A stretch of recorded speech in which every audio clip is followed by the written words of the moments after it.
Hi, I will be doing chapter 12, Midlife. So middle age typically begins around 40 years old, and it was believed that it would usually cap about 60, 65. But when you add in different life scenarios, such as being maybe in your 30s but taking care of your older parents, or being in your 70s but being at the physically fit prime of your life, a lot of people are very unsure as to where it would really sit as far as middle age is concerned. And when it comes to middle age, a lot of people, especially people approaching that time frame, have a lot of burning questions about what to expect when it comes to that. Five of the main questions that are asked with regards to midlife would be: will I feel worse about my body image or be a little less interested in sex? Will my intelligence grow? Will my personality change? And if so, how? Will I get wiser? It's one of my favorites. And how can I be happier in this stage of my life? I feel that it's important that we briefly cover these topics because this is a phase of life that all of us will, preferably most of us, will make it to, and it will probably make it a lot easier for us to enter into this stage with a better understanding of what, not just what's to come, but ways that we can affect how it comes about. So that first question touches on physical development.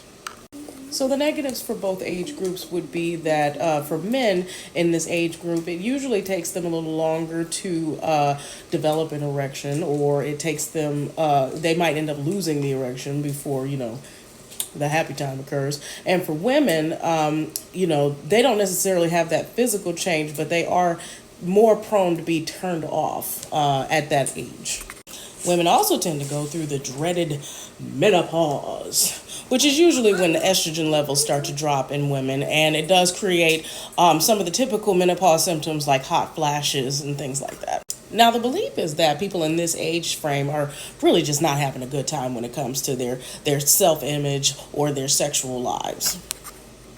But the truth in most cases is actually the opposite. Men find themselves a little more sensual because they take longer time to really caress the female body, and they have a better overall experience. Whereas women feel like they're at their sexual peak at this point because they're not worried about things like pregnancy.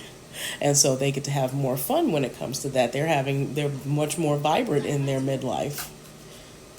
Now, while it is true that menopause can pose some barriers towards women having a healthy lifestyle, the text and an article in Sage Journals would offer up the idea that biomedical and psychosocial interventions, as well as counseling, would definitely serve to help those who are struggling in that area to go towards having a better sexual life. It includes men too. So as far as medications that would help for maintaining erections, or for women, lubricants to go ahead and help when it becomes painful and the lubrication is not as flowing as it once was.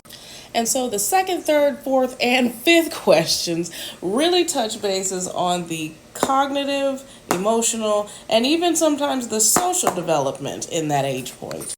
So you can typically expect to reach your intellectual peak somewhere between the late 40s and the early 50s. However, that can differ from skill to skill. While our vocabulary can expand well into our 60s, we tend to lose our ability to be a little quick with it by the early 40s. This touches bases on our crystallized intelligence, which is basically our stored intelligence that we've accumulated over the years, and our fluid intelligence, which is our ability to be able to learn and adapt to new things. And the key to staying mentally sharp as we get older is staying physically young. So based on your allostatic load, which is an overall body deterioration score which was developed by scientists, essentially, the lower you score, the better you're taking care of yourself, the more physically fit that you would be.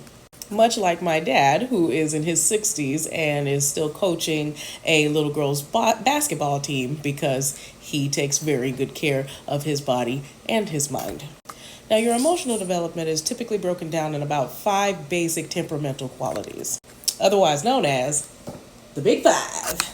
Number 1, neuroticism. Are you hostile, hysterical, impulsive? Or are you stable, resilient? Can you bounce back from a setback? 2, extroversion. Are you friendly, sociable? Do you like to meet and greet new people? Or do you prefer the company of yourself? Do you prefer to relax and stay by yourself, maybe enjoy a book by yourself? 3, openness to experience. Do you have a passion to explore the world and gain new experiences?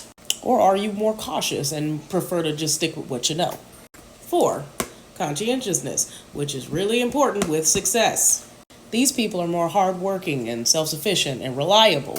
So the opposite of that would be irresponsible, erratic, forgetful, things like that. And 5, agreeableness. These are people who are usually kind and easier to get along with, agreeable, passable. The opposite of that would be stubborn, hot-tempered. I know what I know. The truth is that while most people do grow and mature mentally and emotionally at this age point, that's not all of them. Also, a lot of people in this generation are more focused on generativity, which would be nurturing the next generation. And with social development, a lot of people in this age, especially a lot of middle-aged women, fall into the role of parent care, where they are taking care of a parent whose health might have declined in some way. While on the other end of that spectrum, when a parent is not doing what they're supposed to do to take care of their child, or is physically unable to take care of their child, that grandparent might step in and become a caregiving grandparent, which typically is the grandparent that's taking full-time responsibility for that grandchild. And this is becoming a lot more common in our society, as grandparents are typically looked at as the family watchdogs that typically look out for the family, and they step in when they feel like the child or the grandchild needs help. And since it's believed that grandmothers are typically evolved to help our species survive, I don't see this trend ending anytime soon. I hope you enjoyed this presentation.